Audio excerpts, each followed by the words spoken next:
After 15 months, it finally feels like the US is winning the fight against the coronavirus. New cases and hospitalizations are at record lows, and more than 60% of Americans over the age of 18 have received at least one shot.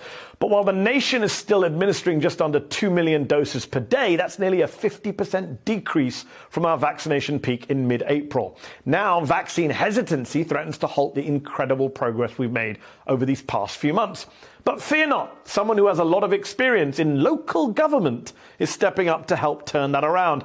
Actor Nick Offerman, best known for his role as Ron Swanson in the NBC comedy Parks and Recreation, is set to testify before Congress on Wednesday, urging Americans to get vaccinated. Nick Offerman joins me now. He's an actor, author, woodworker, and you can catch season 3 of his show Making It on NBC, premiering June 3rd. Nick, such a pleasure to speak to you this evening.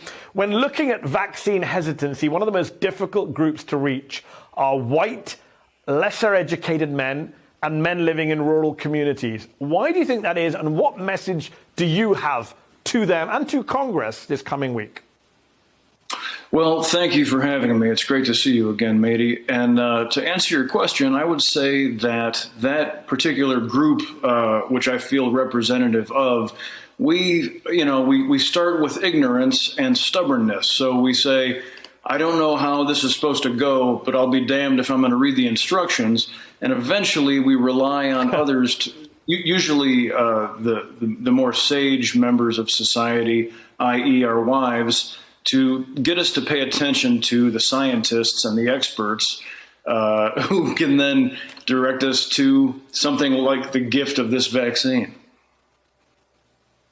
My wife is definitely somebody who's guided me through this pandemic and kept me sane and safe. Let me ask you this, Nick. On Parks and Rec, your character, Ron Swanson, was not a big fan of Western medicine. Have a listen. Ron, you've been sweating in here all day. Are you drinking any fluids? Yes, plenty. No, you need to drink water.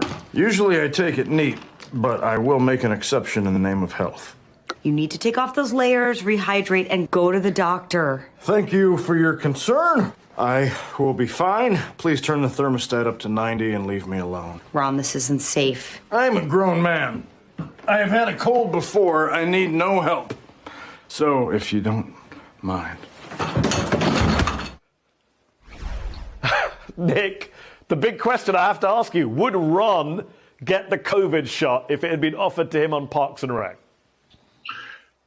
That is a great question, and what a great episode this would have made. Ron, I think at first would, of course, scoff at a vaccine and say, I've never been to the doctor. I rely on my preternatural, immune system to protect me. But then his wife, Diane, played by the great Lucy Lawless, would step up and say, hey, buddy, you're no longer alone here. You've got me. I teach at a school. We've got kids to worry about. Your responsibilities are no longer limited to your own body. So once he was convinced of that, he's a good guy. And once a good guy sees that he's taking care of others and that it's for the common good, of course he would get the damn vaccine. So you mentioned the whole taking care of others, and you're hinting at the whole libertarianism that undergirds so much of this, both Ron Swanson's character and today Senator Rand Paul, self-professed libertarian, announcing that he's not going to get vaccinated because he already had COVID, which most experts say is irrelevant. How dangerous and how selfish really is this type of rhetoric, quote-unquote libertarian rhetoric, individualistic rhetoric from someone senior in America like Rand Paul? Well, I just think it's a shame. I would hate to vote for somebody who didn't think of his constituents. The question is not how does this affect you personally. We've been at this for 14 months. We made it through all the disinformation of the last administration, and suddenly, we're back on track. The CDC protocols worked wonderfully. Now we have the vaccine, and we can see. The figures came out today in Los Angeles County. January 5th, we had 8,100 people hospitalized with COVID. Now, 5 months later or less, we have 319 people hospitalized. That's the vaccine. You just look at those numbers and say, okay, regardless of any personal misgivings, we need to achieve herd immunity. So everybody pitch in and do your tiny part. It's a very small thing to give to your fellow man and women. Yes, it is.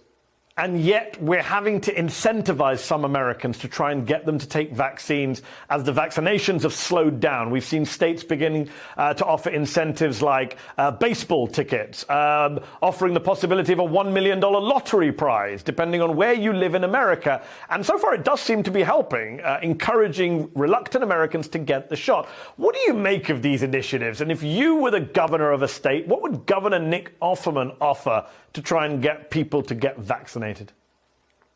Gosh, I don't know. I mean, it's complicated. You know, we human beings are pesky critters. We require a lot of nuance. I don't think it's smart to give people a cookie to get them to do what's right. I wish I could go around and shake hands and talk to people and say, listen, here, I'll do it with you. Let's do it together. It's not a big deal. You know, there was a day when when we had like polio sweeping the nation and we came up with a vaccine and there wasn't any of this hesitancy. Everyone said, hooray, humankind has triumphed. Our scientists have solved this problem of complex microbiology in record time. The day has been saved. There wouldn't be any of this weird politicizing of like, I don't know if I want to keep my germs, from others. Is that liberal? Is that conservative? No, it's decent. It's just decency. I think that's a pretty good line. I hope that's what you say on Wednesday in Congress. It's just decency. I feel like that kind of sums it up. This is not about. You're going to have to write that one down, or you can just watch this back. We rerun later tonight. Go back and watch it, because it's just decency. I think beats all the public health messaging, all the argument about political polarization. It is just decency. You're a very decent man, Nick Offerman, and we appreciate you taking time out from your busy schedule to come on the show tonight. Thanks so much.